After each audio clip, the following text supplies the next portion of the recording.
नमस्कार, मैं हूं आपके साथ आशा सरमाल और आप देख रहे हैं हेल्थ की बात। और हेल्थ की बात में आज हम बात करेंगे वायरल इन्फेक्शन को लेकर। आखिर कि किस तरह से पूरे देश के अंदर आप देखिए आंकड़ा लगातार बढ़ता चला जा रहा है और लोगों के अंदर काफी परेशानी देखी जा रही है।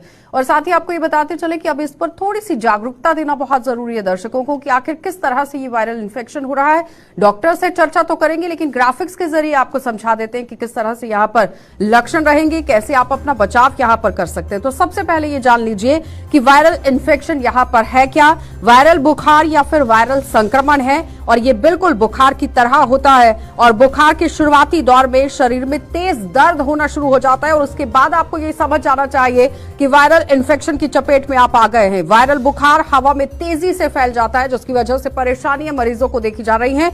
और वायरल इन्फेक्शन के कारण यहाँ पर क्या कुछ रहते हैं वो जरा आप समझिए, क्योंकि इन्फेक्शन के अगर आप कारण समझते हैं तो अपना उपचार भी यहाँ पर कर सकते हैं, लेकिन उपचार किस तरह से करना है ये डॉक्टर से सलाह लेना बहुत जरूरी है। तो सबसे पहले कारण क्या कुछ है वो देख लीजिए। संक्रमित व्यक्ति के यहाँ पर डायरेक्ट या फिर खाद्य पदार्थों के माध्यम से अगर आप संपर्क में आ जाते हैं तो भी आपको इन्फेक्शन हो सकती है। दूषित या फिर संक्रमित भोजन या फिर पानी को अगर आप ग्रहण करते हैं तो भी आप इन्फेक्शन की चपेट में आ सकते हैं।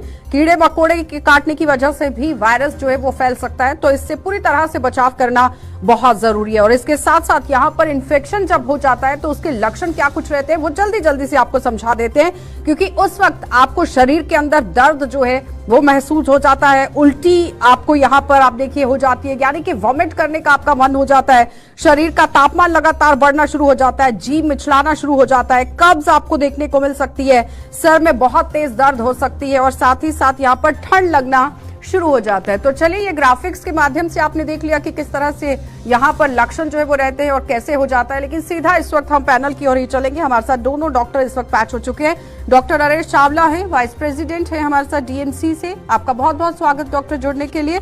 डॉक्टर मनीष महाजन हैं, MBBS हैं, MD हैं, आपका भी बहुत बहुत स्वागत जुड़ने के लिए।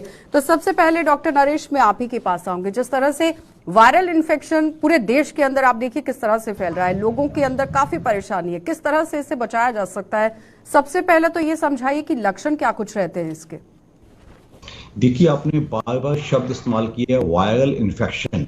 तो वायरस तो कहने को तो डेंगू भी एक वायरल फीवर भी होता है, लेकिन जो वायरस इन्फेक्शन जिसकी आप शायद जिक्र कर रही हैं उसको हम वायरल फीवर ही कहते हैं और उसको करने वाले वायरसेस ही होते हैं। और उसका कारण लार्जली जो हमने देखा है वो एयरबोर्न होता है, वो हवा से ही हमें कॉन्ट्रैक्ट करते हैं। तो ये कोई आज की बात नहीं है, हर साल अराउंड जुलाई, अगस्त, सितंबर, अक्टूबर के आसपास ये बढ़ जाते हैं और काफ़ी लोग अफेक्टेड होते हैं। उसमें पेशेंट को पहले क्या होगा, पहले उसको पेशेंट को हल्की ठंड भी लग सकती है, टेम्परेचर एकदम शूट करता है, 102, 3, 4 चला जाता है, बॉडी पेन्स, आंखों के पीछे दर्द होना।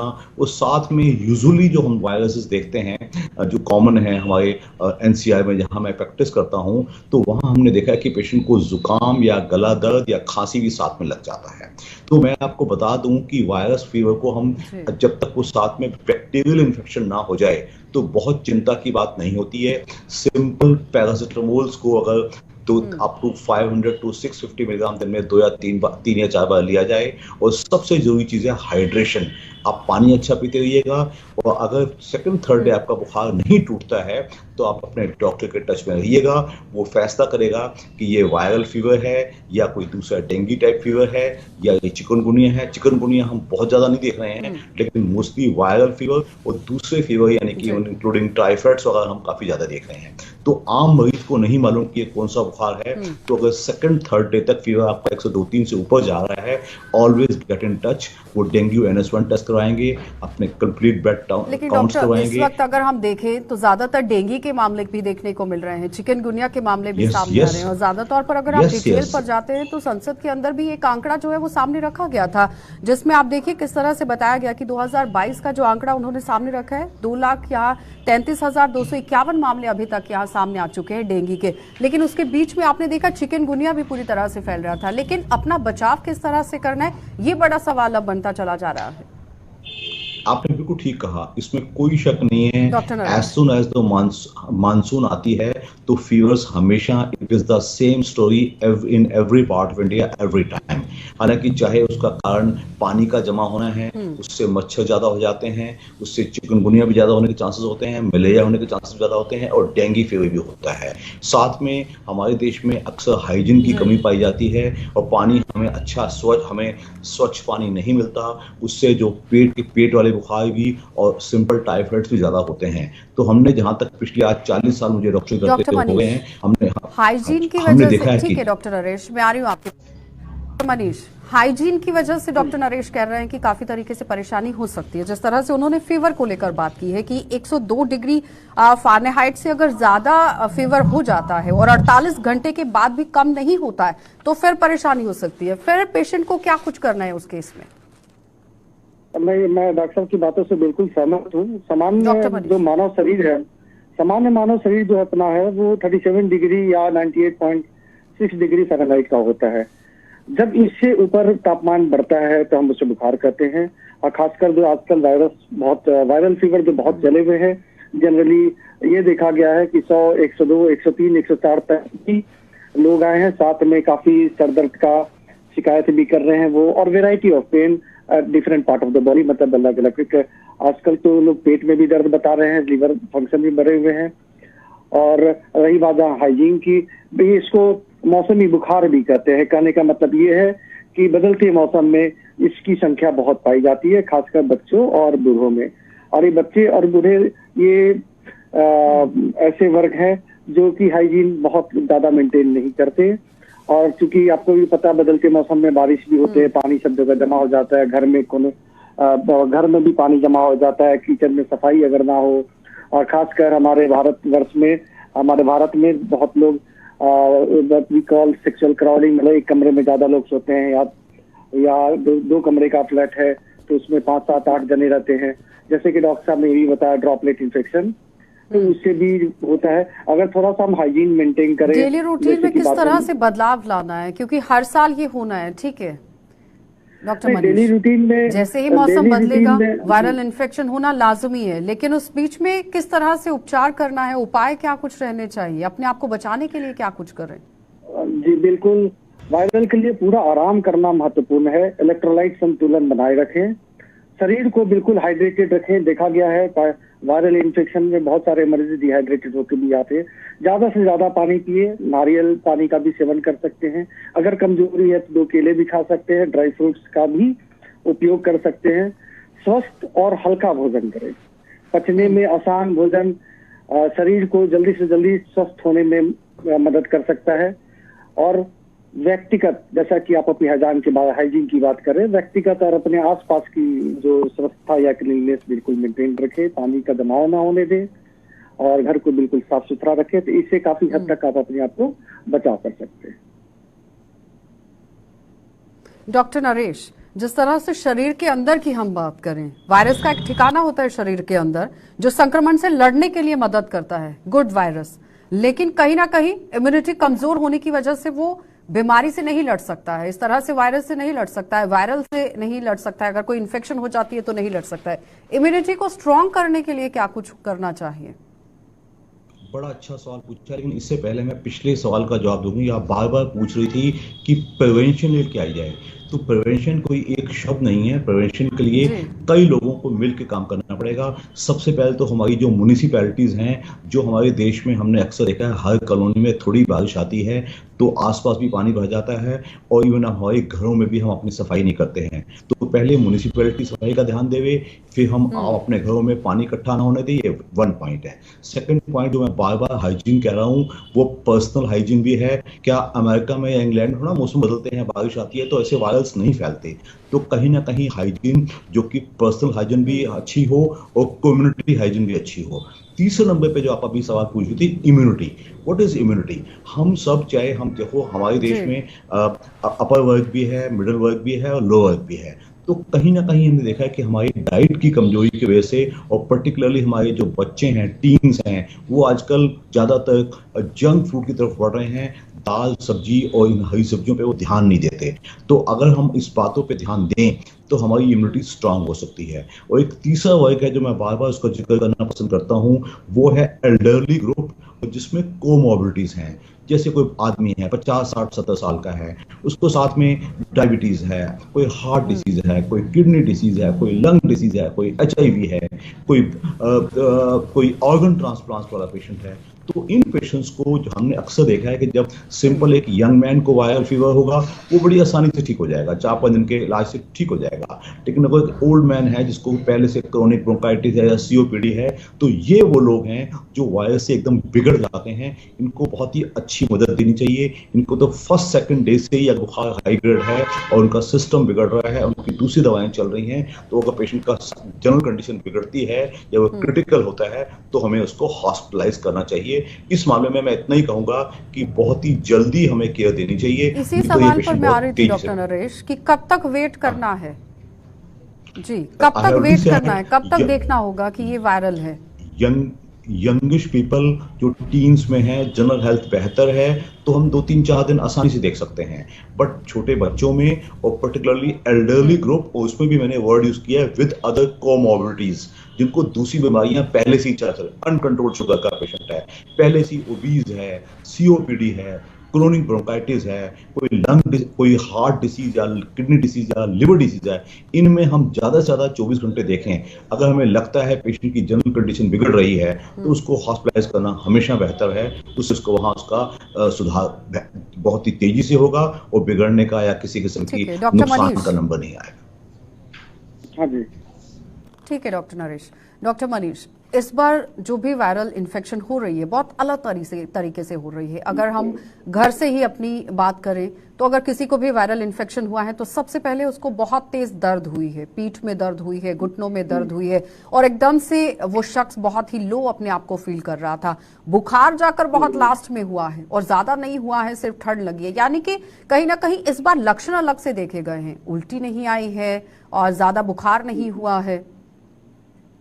जी जी, बिल्कुल मैं आपकी बात से सहमत हूँ। इस बार जो मैंने भी अपने प्रैक्टिस में देखा, या NS इनफैक्ट द वायरस का टेस्ट भी कराया गया, NS1 एंटीजन, वो भी निगेटिव आया, लेकिन प्लेटलेट डाउन हुए बहुत सारे मरीजों को। और वेराइटी ऑफ पेन, जैसा कि मैंने बताया, जो लक्षण है, बहुत सारे मरीज पेट का दर्द भी बता रहे हैं, इस बार सर दर्द तो अलग बता रहे हैं, और सब मतलब एक्सट्रीम हेडेक, दो दिन एक दिन तक पेशेंट को काफी रह रहा है, ये भी बता रहे हैं। सोर थ्रोट भी बता रहे हैं पेशेंट, और सोर थ्रोट लेकर भी आ रहे हैं। अगर उनसे हिस्ट्री पूछा जाए तो बोलते हैं सर बुखार 2 दिन पहले हुआ था, अभी नहीं आ रहा, लेकिन फिर भी उनको सोर थ्रोट और पूरा बॉडी एक, स्पेशली ज्वाइंट, फ्रंटल हेडेक और सोर थ्रोट, स्पेशली पेट में दर्द भी बता रहे हैं। अगर इनको टेस्ट हम कराते हैं तो लिवर एंजाइम्स भी भरे हुए आ रहे हैं इसमें। तो इस बार तो अलग अलग लक्षण प्लस इलेक्ट्रोलाइट इम्बैलेंस के साथ साथ LFT भी डिटेल्स इन सब मरीज में देखा जा रहा है। तो लीवर वायरल के ट्रीटमेंट के साथ हमें साथ साथ में लीवर का भी कुछ मेडिसिन स्टार्ट करना पड़ रहा है, साथ साथ हाइड्रेशन भी मेंटेन करना पड़ रहा है इस तरह के मरीजों में। जैसा कि डॉक्टर ने बताया था कि कोमॉर्बिड वाला। हाँ जी डॉक्टर, सवाल यहाँ पर यह है कि जिस तरह से वायरल फीवर है, इसके अनगिनत स्ट्रेन है, क्या लगता है कि इसलिए वैक्सीन नहीं बन पाई है, या फिर वैक्सीन अगर होती तो इस तरह से फिर पेशेंट्स को बचाया जा सकता है जल्दी से? नहीं, जैसे कि आप एग्जांपल देख लें, जैसे हमने कोविड का हमने पार्ट 1, पार्ट 2, पार्ट 3 देखा। कोविड हमेशा स्ट्रेन बदल कर आ जाता है वापस। तो ऐसी इट इज अ वायरस, ऐसी सारे वायरस अपने स्ट्रेन बदल के आते हैं और इनके लक्षण अलग अलग हर समय आते हैं।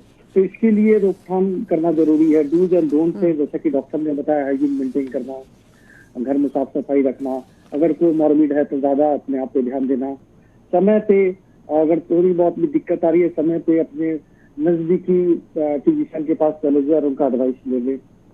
तो ये वायरस ऐसा है कि हम इसे खत्म नहीं कर सकते, ये हर साल आएगा बदलते मौसम के हिसाब से, और हर साल ये अपने अलग अलग लक्षण दिखाएगा। आप इसके लिए कोई एंटीबायोटिक नहीं बनी है। हाँ, साथ में अगर वायरल में क्या होता है, पेशेंट की थोड़ी सी इम्यूनिटी लो हो जाती है, पेशेंट थोड़ा कमजोर महसूस करता है, इससे पेशेंट के बहुत ज्यादा चांसेस हो जाते हैं बैक्टीरियल इन्फेक्शन भी गेन करने का। अगर हो जाता है तो इसमें मेडिकेशन बढ़ जाते हैं, पेशेंट के पर्सनल केयर ज्यादा बढ़ जाता है, और पेशेंट को बहुत ज्यादा डूज एंड डोंट्स पे ध्यान देना पड़ता है कि जल्दी से जल्दी वो ठीक हो, और इनफैक्ट हाउ टू प्रिवेंट और वो डू एंड डोंट्स क्या कुछ रहेंगे? डूज में रेस्ट, आराम करे, रिलैक्स करे, मेडिसिन समय पे ले और अपनी इम्यूनिटी को स्ट्रांग रखे। और जो रूट इन्फेक्शन है, जैसे कि मैंने बताया सोर थ्रोट है, तो इसके लिए स्वैब भी दे सकते हैं, प्लस इसके लिए एंटीबायोटिक के साथ करें। डिहाइड्रेशन को मेंटेन करें, पानी फ्लूइड इनटेक जब अच्छा खासा ले, जैसे कि मैंने बताया नारियल का पानी ले सकते हैं, इलेक्ट्रोलाइट पाउडर भी कुछ हद तक वो ले सकते हैं, और खाना थोड़ा सा हल्का ले क्योंकि जल्दी मतलब कहने का ये है कि ज्यादातर तरल पदार्थ अगर आप लेते हैं, ज्यादा लिक्विड लेते हैं, तो फिर वायरल से बचा जा सकता है। डॉक्टर नरेश, जिस तरह से आजकल जो एक्सपर्ट्स बता रहे हैं, जितने भी एक्सपर्ट्स से, डॉक्टर से मेरी बात हुई है, वो कह रहे हैं कि ए और बी जो वायरस है वो एक्टिव है। इन्फ्लुएंजा का ये ए और बी वायरस जो है वो देखा जा रहा है, जिसमें H3N2 और कोविड भी अपनी मौजूदगी दिखा रहा था। मैं बता दूं आपको कि अक्सर हाँ, यह थोड़ा सा कंफ्यूजन सा रहता है। जो जैसे जैसे हर साल मानसून के आसपास हमारे देश में ये वायरल फ्लू या वायरल फीवर बहुत ज़्यादा होता है, बहुत ज़्यादा घबराने की जरूरत नहीं होती। ये सच है कि स्ट्रेन्स बदलती रहती हैं। जो स्ट्रेन्स का मतलब कि उसका वायरल का वेरिएंट बदलता रहता है, उसमें यूजुअली मैं बता दूं आपके दर्शकों को, ये सेल्फ लिमिटिंग होता है। एक वेल एबल्ड का मतलब कि कोई 7-8 साल से लेके 25-30-35 साल का इंसान है, जिसका शरीर ठीक है, जिसको कोई बहुत ज्यादा दूसरी तकलीफें नहीं हैं, वो बड़े आराम से अपने घर में रहें, कोई छटपटाने की जरूरत नहीं है। सिंपल पैरासिटामोल्स लें, पैरासिटामोल जो क्रोसिन वगैरह या डोलो नाम की टैबलेट्स आती हैं, दिन में 500 से 625 मिलीग्राम दिन में 3 या 4 बार ले सकते हैं। दूसरा, बार बार मैं दोहराना पसंद करूंगा, हाइड्रेशन मतलब एक 60 साल के आदमी को अप्रोक्सीमेटली 3-3.5 लीटर पानी जरूर मिलना चाहिए, चाहे वो प्लेन वाटर मिले, चाहे वो नारियल पानी मिले, चाहे वो नींबू का पानी मिले, कोई भी, नो कोल्ड ड्रिंक्स। तीसरा, मैं बार बार एक्सरसाइज करना पसंद करता हूँ। लोग जो एंटीबायोटिक्स का सेल्फ मेडिकेशन करते हैं, वो सबसे गलत चीज है कि जैसे ही बुखार आया, गला खराब हुआ, अपने आप ही आपने केमिस्ट से जाके कोई गोली खरीद ली, या एमोक्सिक्लाव वाली, या आजकल ये एजिथ्रोमाइसिन बहुत चल रहा है। ये गलत है। मैं आपके चैनल के माध्यम से दर्शकों को वार्निंग देना चाहूंगा। और उसके साथ साथ डॉक्टर नरेश, मम्प्स वायरस ने भी दस्तक दे दी है। अब हम वायरल इन्फेक्शन को लेकर बात कर ही रहे हैं, तो मम्प्स वायरस को लेकर भी बात कर लेते हैं, जो छोटे बच्चों में देखा जा रहा है। 12 साल के नीचे तक के बच्चे इसकी चपेट में आ रहे हैं पूरी तरह से। आपने बिल्कुल ठीक कहा, मम्प्स भी हम देख रहे हैं। मम्प्स भी एक वायरल फीवर, हाँ, मम्प्स भी एक वायरल फीवर है। उससे बिल्कुल भी घबराने की जरूरत नहीं है। उसमें कानों के दोनों साइड पे जो हमारी पैरोटिड ग्लैंड है वो सूज जाती है दोनों तरफ। उसके लिए लोग कई बार हमने देखे हैं कि कुम्हार की मिट्टी लगाते हैं, लोग काले पलते लगाते हैं। इन चीजों की जरूरत नहीं है।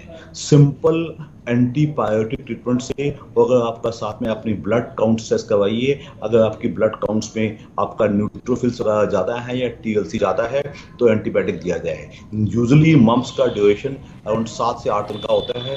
कभी पैरोटिड ग्लैंड्स बहुत पेनफुल भी होती हैं, लेकिन जो लोगों के काले पलते लगा रहे हैं, कुम्हार की मिट्टी लगा, इन बातों का कोई महत्व नहीं है।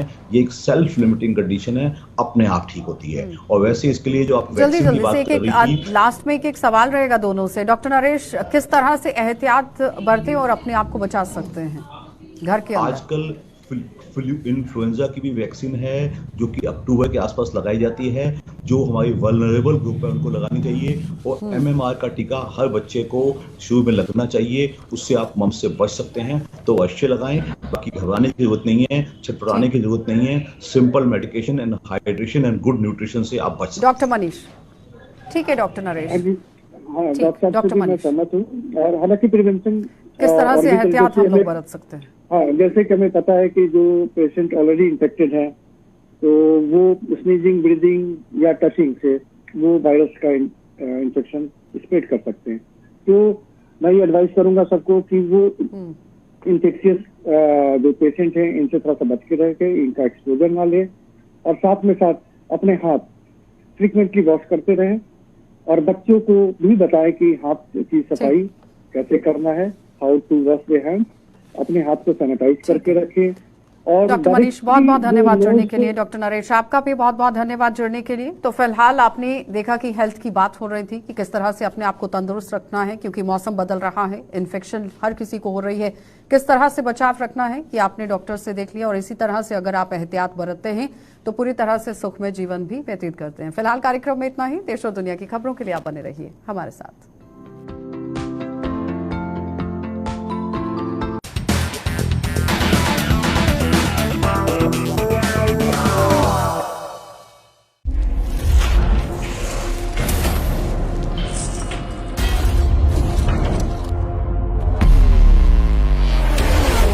Activate race mode.